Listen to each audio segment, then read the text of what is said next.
मतलब कि ना छोटी छोटी सी दुकानें और वो लोग अपनी जगह खुशहाल हैं। अगर वहाँ पे हुकूमत कुछ ऐसा करती है कि उनको लगे कि भाई हम कुछ कर सकते हैं। आग एक बहुत बड़ी रेवोल्यूशन हुई पूरी, मतलब इंसानी सिविलाइजेशन की अगर टोटल बात की जाए तो आग है और पहिया है। अस्सलाम वालेकुम, नमस्ते, सत श्री अकाल। उम्मीद करता हूँ ठीक होंगे, खुश होंगे। मैं हूँ तारिक न्याजी, मेरे साथ मौजूद हैं।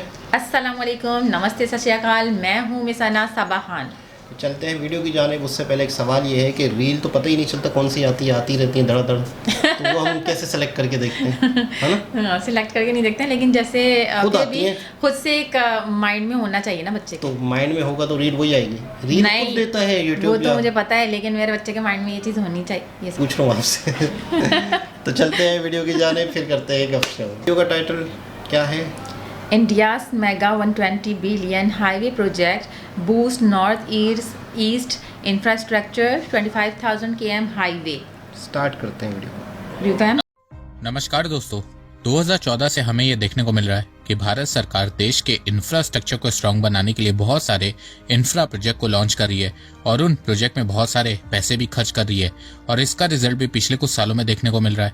भारत में खूब road, highway, expressway, rail, port, airport बन रहे हैं, जिससे ट्रांसपोर्ट कनेक्टिविटी स्ट्रांग और स्मूथ हुई है, जिससे देश के बैकवर्ड एरिया भी डेवलप हो रहे हैं। और अब भारत के road and transport minister Nitin Gadkari ji ने बताया कि आने वाले 2 सालों में भारत सरकार 10 लाख करोड़ रुपए यानी कि $120 बिलियन 25,000 किलोमीटर हाईवे को रेनोवेट, रिबिल्ड करने में खर्च करने वाली है।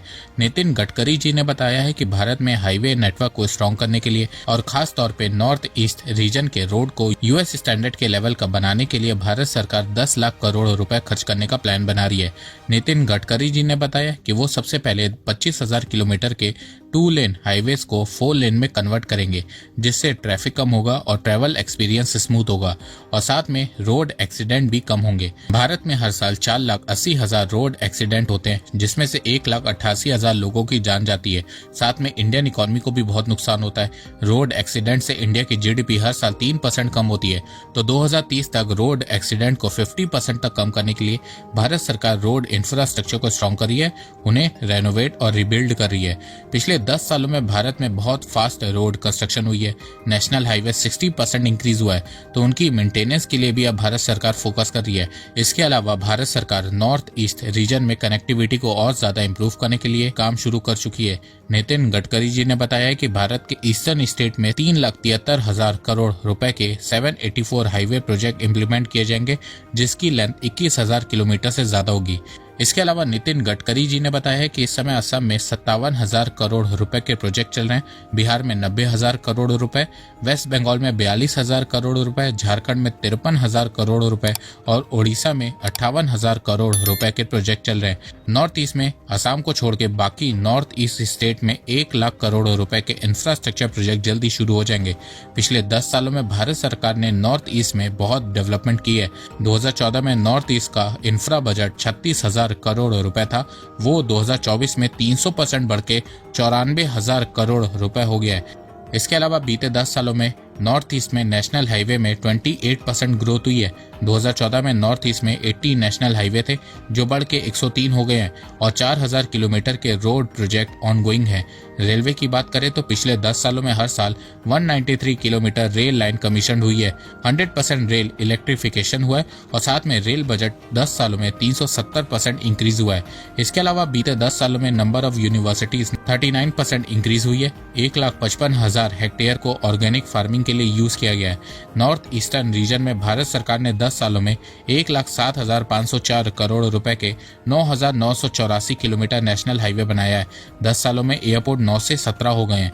देखो, भारत के नॉर्थ ईस्ट रीजन में बहुत हिली एरिया है, जिसके चलते इंफ्रास्ट्रक्चर करना बहुत टफ होता है, पर भारत सरकार लगातार कोशिश कर रही है कि भारत के नॉर्थ ईस्ट रीजन में कनेक्टिविटी इंप्रूव होती रहे।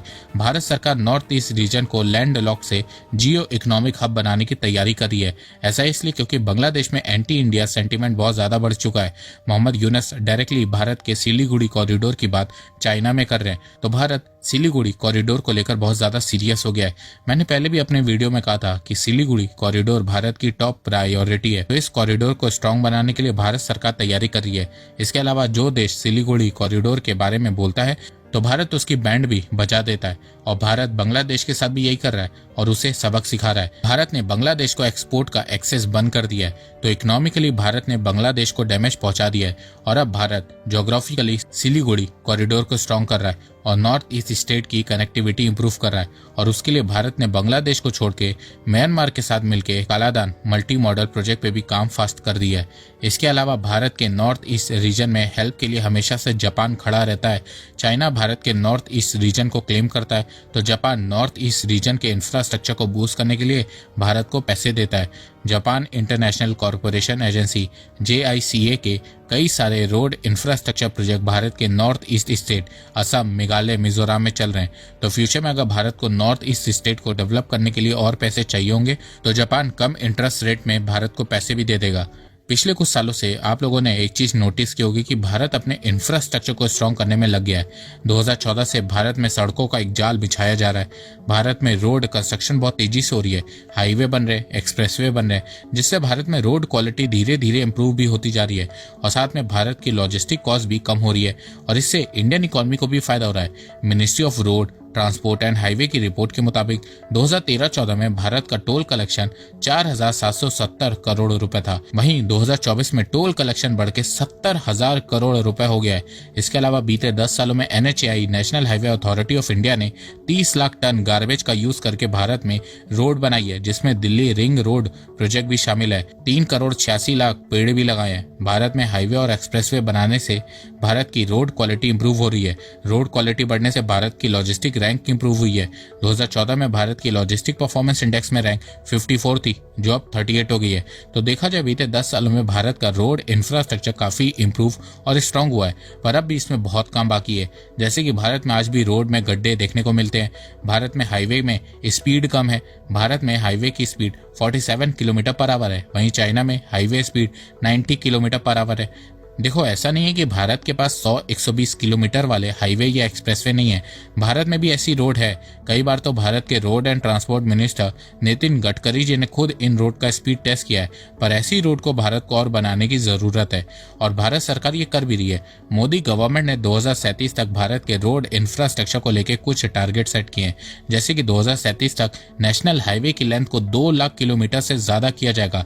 हाई स्पीड रोड की लेंथ को 10 गुना ज्यादा बढ़ाया जाएगा और साथ में 2037 तक भारत में एक्सप्रेसवे की लेंथ को 50,000 किलोमीटर तक लेके जाया जाएगा। पहले भारत सरकार ने 2047 तक का ये टारगेट सेट किया था, पर अब ये टारगेट को 10 साल पहले 2037 कर दिया गया है। भारत सरकार देश भर में एक्सप्रेसवे बना के गाड़ियों की स्पीड को बढ़ाना चाहती है, ताकि वो कम टाइम में ज्यादा से ज्यादा डिस्टेंस कवर कर सके और इसके लिए भारत सरकार ने टारगेट सेट किया है कि वो ट्रक डिस्टेंस को 300 से 350 किलोमीटर से बढ़ा के 800 किलोमीटर पर डे तक ले जाना चाहती है। देखो, आज के समय भारत में रोड तो बहुत बन गई है, पर क्वालिटी ऑफ रोड बहुत कम है। तो एक्सप्रेसवे के बनने से ट्रक कम टाइम में ज्यादा डिस्टेंस कवर करेंगे, जिससे भारत में लॉजिस्टिक कॉस्ट कम होगी और फिर उससे प्रोडक्शन कॉस्ट भी कम होगी। भारत में एक्सप्रेसवे और हाई स्पीड हाईवेज बनने से भारत की लॉजिस्टिक कॉस्ट 3 से 4% कम हो जाएगी। देखो, आजकल हम लोग भारत को चाइना से खूब कंपेयर करते हैं, चाइना को बीट करने की बात करते हैं। तो अगर हम चाइना की इकोनॉमिक ग्रोथ को देखें तो उसके पीछे आपको रैपिड इंडस्ट्रियलाइजेशन देखने को मिलेगा। चाइना में आज के समय मैन्युफैक्चरिंग करना बहुत आसान है, वो इसलिए क्योंकि चाइना के पास proper well connected road infrastructure है। चाइना में रोड क्वालिटी बहुत अच्छी है, जिसके चलते चाइना में एक जगह से दूसरी जगह प्रोडक्ट को डिलीवर करना बहुत ज्यादा सिंपल और फास्ट है। साथ में चाइना में लॉजिस्टिक कॉस्ट भी बहुत ज्यादा कम है, जिसके चलते चाइना में प्रोडक्ट की प्राइस भी बहुत ज्यादा कम रहती है और इसी वजह से चाइना ज्यादा से ज्यादा एक्सपोर्ट भी कर पाता है। तो अगर हमें चाइना से कम्पिटिट करना है तो हमें देश भर में रोड इंफ्रास्ट्रक्चर को और बेहतर बनाना होगा।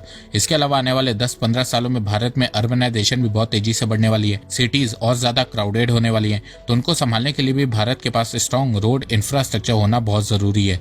अब आप लोग जानना चाहेंगे कि रोड कंस्ट्रक्शन करने से इकोनॉमी को क्या फायदा होगा। तो देखो, जब भी किसी देश में अच्छी रोड होती है तो उस देश की इकोनॉमी में दुगना रिटर्न आता है। तो दोस्तों, वही वाली बात कि इंफ्रास्ट्रक्चर यानी माहौल, मेरे ख्याल में एक इकोसिस्टम बनाना, बुनियादी ज़रूरियात के लिए जो है ना वो, ताकि आसानी से चीज़ें हो सकें। यानी कि एक माहौल ऐसा क्रिएट कर लेना जिससे लोगों की ज़रूरियात पूरी हो रही हो, लोगों को आसानी हो रही हो ज़िंदगी गुजारने में, तो लोग तरक्की करते हैं। बहुत पहले अगर चले जाएं, हम हज़ारों साल पहले चले जाएं, तो इंसान की सबसे बड़ी नीड थी अपना पेट भरना। यानी कुछ भी करके इंसान पूरा दिन जंगलों में, गारों में, ये अपने आप को बचाने की, अपने आप को पेट में कुछ डालने की सर्वाइव में लगा रहता था कि पता है सबसे पहले उसको जब बस इतना ही आइडिया था, इस सोच से ज़्यादा की सोच नहीं थी। फिर क्या हुआ दुनिया में, फिर ये हुआ कि जब थोड़ा सा रिस्क आसान हुआ, यानी कि इंसान ने रिस्क को सेव करना, रिस्क को पकाना शुरू किया, यानी कि उसको गला के खाना शुरू किया या फिर स्टोर करना शुरू किया। से लेके अब तक के कितना डिफरेंस आ गया है। तो जब उसने स्टोर करना शुरू किया तो फिर उसके बाद आसानी हो गई कि यानी कि इंसान ने फिर दिमाग इस्तेमाल किया, मतलब फिर और आगे का सोचा कि यार मैं ये क्यों ना करूँ।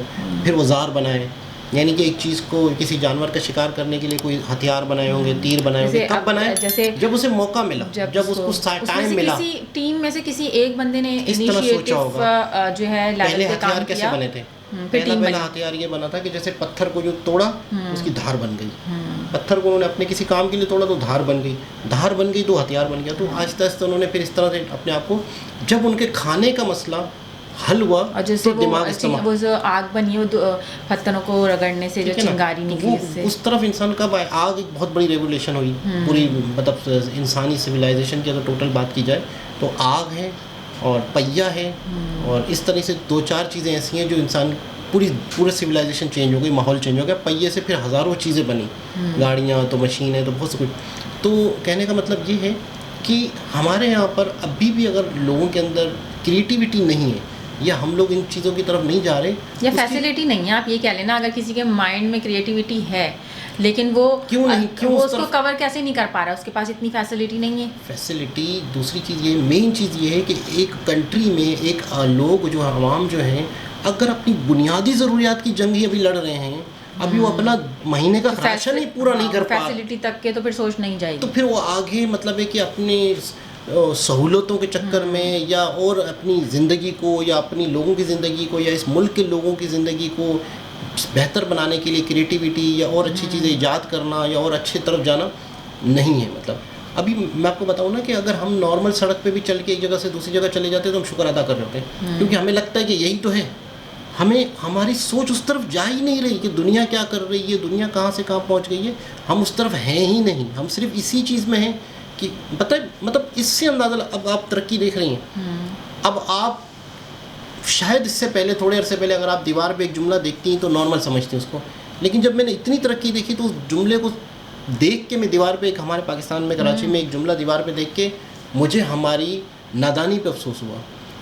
लेकिन नॉर्मल लोगों में वो जुमला नॉर्मल है, पानी दो वोट लो, यानी हम पानी दो वोट लो नॉर्मल बात है। हाँ। लेकिन हमें सिर्फ पानी पे वोट देने को तैयार हैं, मतलब हमें अच्छी सड़क, अच्छी एजुकेशन, मतलब आप तसव्वुर करें, गौर करें कि हमारे स्कूल गवर्नमेंट तबाह हुए हैं। अच्छा, आप ये देखिए, मुस्लिम मुल्क है, अभी मैं जब वे पे आ रही हूँ तो मैं काफ़ी चीज़ें नोट करती हुई आ रही होती हूँ, कहाँ कहाँ जो है वो अच्छा जो है बन गया, पुल बन गए, अच्छा इन्वायरमेंट है लकीवन वगैरह की साइड से। उससे पहले की साइड पे अगर आप देखेंगे तो अभी भी जो मतलब कि ना छोटी छोटी सी दुकानें, और वो लोग अपनी जगह खुशहाल हैं। अगर वहाँ पे हुकूमत कुछ ऐसा करती है कि उनको लगे कि भाई हम कुछ कर सकते हैं, हमारे अंदर भी कुछ क्वालिटीज़ हैं, तो वो तो फिर डेफिनेटली मेहनत करेंगे। और एक और चीज़ मैंने मतलब सुनी है कि एजुकेशन इसलिए भी नहीं आम की जा रही या सस्ती की जा रही या इसलिए ही हर बच्चे को एजुकेशन नहीं दी जा रही, सोच बढ़ जाएगी कि आपकी डिमांड बढ़ जाएगी, आप काबिल हो जाएंगे मांगने के, आप अपना हक मांगेंगे।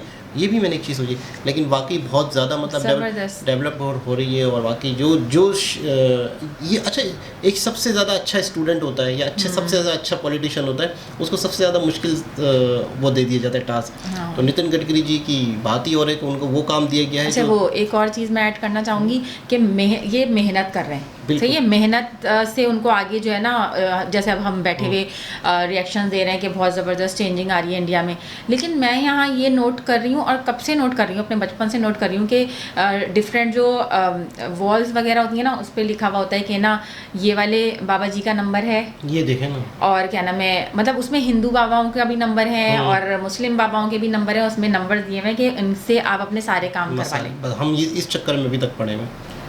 तो वाकई बहुत ही मतलब डेवलपमेंट तेज़ी से हो रही है और नॉर्थ ईस्ट की तरफ भी हो रही है। दोबारा किसी और वीडियो के साथ आपसे मुलाकात होती है, जब तक के लिए अल्लाह हाफिज़।